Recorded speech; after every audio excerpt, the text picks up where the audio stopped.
বাবরি মসজিদ ধ্বংসযজ্ঞে অংশগ্রহণ।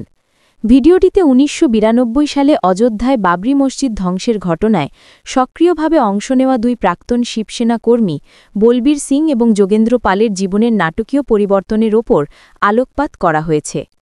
বলবীরের একাকিত্ব। ঘটনার পর বলবীর সিং তার গান্ধীবাদী বাবার দ্বারা তাৎক্ষণিকভাবে প্রত্যাখ্যাত হন, যার মৃত্যু মসজিদ ধ্বংসের দুঃখে হয়েছিল বলে জানা যায়। স্ত্রীও তাকে ত্যাগ করেন, ফলে তাকে একাকী ও অনিশ্চিত জীবনযাপন করতে হয়। যোগেন্দ্রর ইসলাম গ্রহণ।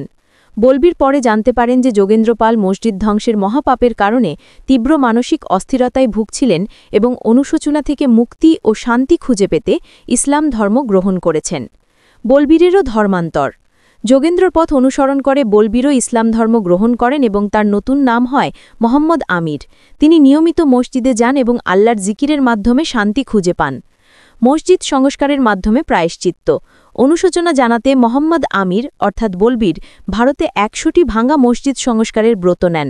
তিনি দাবি করেন ১৯৯৩ থেকে ২০১৭ পর্যন্ত তিনি উত্তর ভারতে বিশেষত মেওয়াত অঞ্চলে বহু মসজিদ সফলভাবে পুনরুদ্ধার করেছেন।